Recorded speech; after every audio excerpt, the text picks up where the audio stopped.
Hi everybody, I'm Danny Dancer. I'm the Kidtropolis educator here at Children's Museum Houston, and today's story time is sponsored by the Albert and Ethel Herstein Charitable Foundation.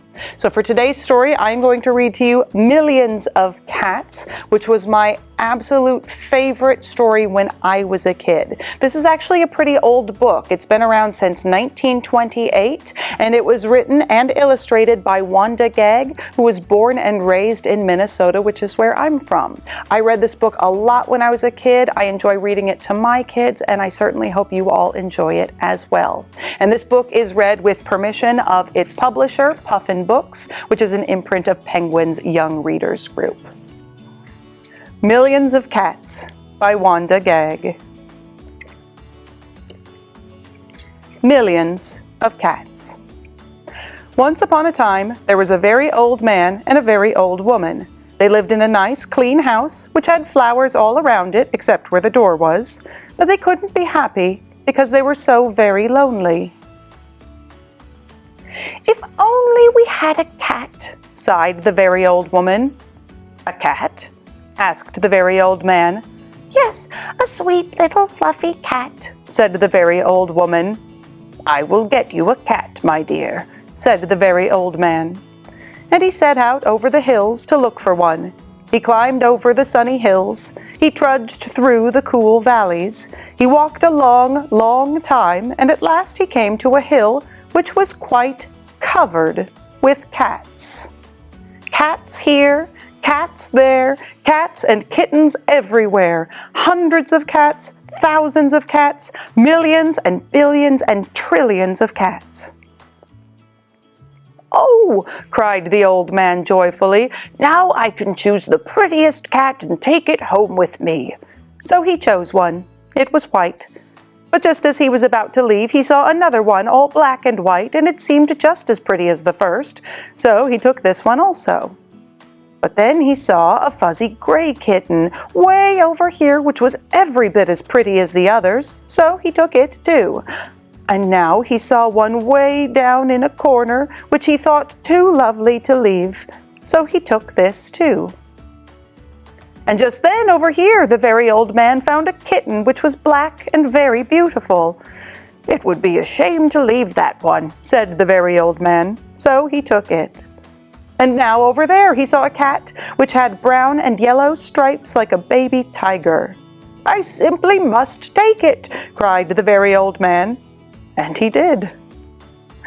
So it happened that every time the very old man looked up, he saw another cat which was so pretty he could not bear to leave it, and before he knew it, he had chosen them all. And so he went back over the sunny hills and down through the cool valleys to show all his pretty kittens to the very old woman. It was very funny to see those hundreds and thousands and millions and billions and trillions of cats following him. They came to a pond. "Mew, mew, we are thirsty," cried the hundreds of cats, thousands of cats, millions and billions and trillions of cats. "Well, here is a great deal of water," said the very old man. Each cat took a sip of water, and the pond was gone.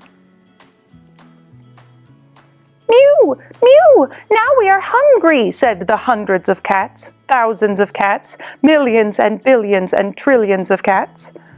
"There is much grass on the hills," said the very old man. Each cat ate a mouthful of grass, and not a blade was left. Uh-oh. Pretty soon, the very old woman saw them coming. "My dear," she cried, "what are you doing? I asked for one little cat, and what do I see? Cats here, cats there, cats and kittens everywhere. Hundreds of cats, thousands of cats, millions and billions and trillions of cats. But we can never feed them all," said the very old woman. "They will eat us out of house and home." "I never thought of that," said the very old man. "What shall we do?" The very old woman thought for a while, and then she said, "I know. We will let the cats decide which one we should keep." "Oh, yes," said the very old man, and he called to the cats, "Which one of you is the prettiest?" "I am." "No, I am." "No, I am." "No, I am the prettiest." "I am." "No, I am." "I am." "I am," cried the hundreds and thousands and millions and billions and trillions of voices, for each cat thought itself the prettiest. And they began to quarrel. They bit and scratched and clawed each other and made such a great noise that the very old man and the very old woman ran into the house as fast as they could. They did not like such quarreling. But after a while, the noise stopped, and the very old man and the very old woman peeped out of the window to see what had happened. They could not see a single cat. "I think they must have eaten each other all up," said the very old woman. "It's too bad." "But look," said the very old man, and he pointed to a bunch of high grass. In it sat one little frightened kitten. They went out and picked it up. It was thin and scraggly. "Poor little kitty," said the very old woman. "Dear little kitty," said the very old man, "how does it happen that you were not eaten up with all those hundreds and thousands and millions and billions and trillions of cats?"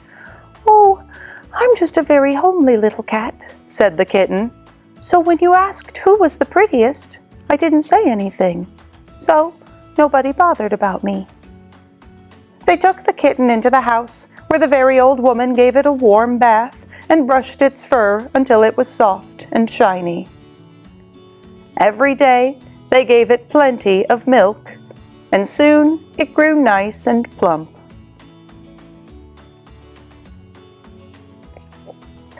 "And it is a very pretty cat after all," said the very old woman. "It is the most beautiful cat in the whole world," said the very old man. "I ought to know, for I've seen hundreds of cats, thousands of cats, millions and billions and trillions of cats, and not one was as pretty as this one." The end. I love that story. You already know that. Thank you so much for listening to Millions of Cats with me today. I hope you all had fun. I hope you have a great rest of your day, and we'll see you all again soon. Bye.